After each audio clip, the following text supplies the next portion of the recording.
Hojjetaan baankii Raamis kan ta'e obbo Awwal Abdallaa guyyaa kaleessaa magaalaa Finfinneetti dhabamuun isaattis dhagahameetii jedhama.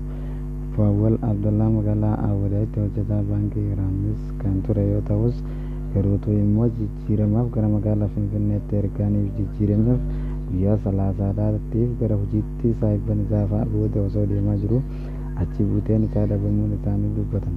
Garuu immoo hojjettoonni baankii Raamis warreen isaa wajjiniin hojjetan isa booda deebi'anii wayita lama bilbila isaa bilbilanis dhabuudhaanis ni himan.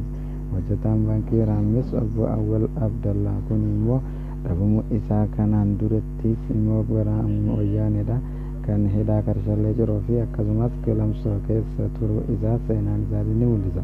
Garuu immoo hojii mootummaadhaa irraaniif hin argataniin duratti waggaa tokkoof cinaa ergaaniif hidhaa keessa ture san hunda obsee irra darbuudhaan barnoota isaattis deebi'ee erga yuunivarsiitii irraa ba'ee boodaas hojii biraa erga eegaleen deebi'ee immoo gara hojii baankii Raamisitti akka dhufes ni himan.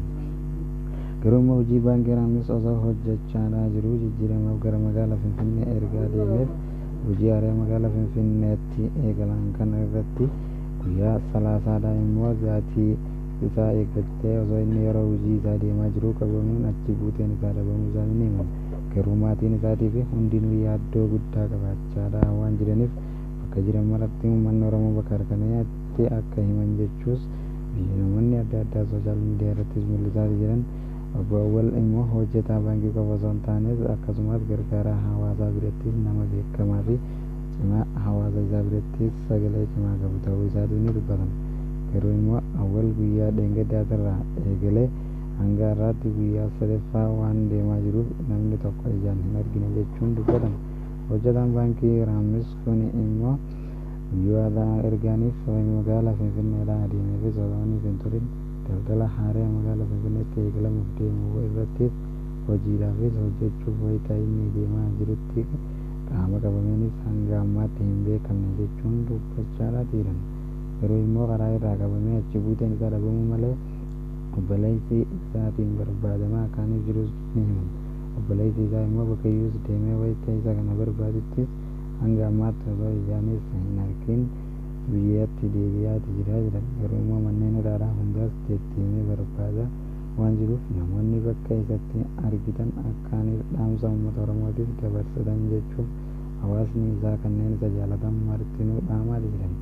Akkasumas namni kun immoo kanneen haala kanaatiin irra geggeeffames osooniif shakkii takka hin qabaatin osooniif hojii mootummaadhaa kana baankii Raamis malee waan biraa hojjechaa hin jiraatin siyaasa keessaas kan jiru waan hin ta'iniif namni isa kana argitan akkaaniif tilmaamtan jechuudhaas dhaamaniiti jiran. Garuu immoo Awwal nama nagayaa ta'uu isaatis beeksisaniiti turan. Yeroo ammaan duraa mootummaa wayyaanee uummata Oromoo qabee hidhaadhaatii fi reebaa turan keessatti nama mormii guddaa hojjechaa ture jechuudhaan hawaasni obbo Awwal seenaa isaa waan himanii jiraniif yeroo ammaan tanaatiif immoo akka sagalee ta'anii fi achi buutee isaa kan dhabame kana akka barbaadaniifis himamaati jira. Garuu Awwal yeroo ammaan kana mana hidhaa inni itti hidhames waan hin jirreef saayibban isaa martinuu silkiin isaatis hanga guyyaa sadaffaa guyyaa irratti waan hin hojjenneef bakka inni seenee barbaadaa waan jiraniif hojjettoonni baankii Raamis martinuu gaaffiiwwan kana hawaasa isaanii biraan akkaanii fi gahanii jiranis ni himan. Garuu immoo namni kun beekamaadhaa fi akkasumas hojii siyaasaa keessa kan hin jiraatin waan ta'eef yakka isaatis waan hin beekamneef wanti inni itti hidhame hanga ammaatti namni bares hin jiru jechuun obbo Awwal himaniiti jiran. Garuu immoo maatiin isaa akka waa'ee addaa jiraniif Awwal achi buuteen isaa dhabamee waan jiruuf guyyaa sadaffaa irra deemaati jira jechuun gaafachaa jiran. Hawaasni Oromoo akkasumas sagalee ta'anii fi bakka inni jiru san akkaanii fi barbaadan jechuudhaas himaniiti jiran. Namoonni immoo ijaan arganis hawaasa Oromootiif yeroo akkaanii fi sannaniif himaniiti jiran. Warri isaanii guututti kan waa'ee addaa jiraniif baadiyyaa fi magaalattuu namni isaa bakka isatti argan barbaacha guddaa keessa galanii akkaaniif isa san barbaadan jechuuf yaalii guddaa hojjechiisaa waan jiraniif namoota Oromoodhaaf beeksisaa jiran. Obbo Awwal mootummaan ammaan dura kan wayyaaneetiin miidhamee barumsa isaa fudhachuullee dhabee yeroo meeqaaf gargar kutee kan hidhaa keessa ture. Ammaaf immoo yakka hin beekamneen qabame hidhamuu isaa ergaaniif dhagahames bubbuleera jechuun warreenis dhaamaniiti jiran. Namoonni mana hidhaa isaa itti argitan akkaanis dhaamsa kana sheer waliin gootanii dhaqqabsiiftan jechuudhaaf gaafatanii waan jiraniif namoonni awwal beektanii fi akkasumas kan hin beeknes haaluma suuraa isaa asirratti argaa jirtan kanaan uummata isaatiif akkaaniif eeruu kennitan jechuus isin gaafanna.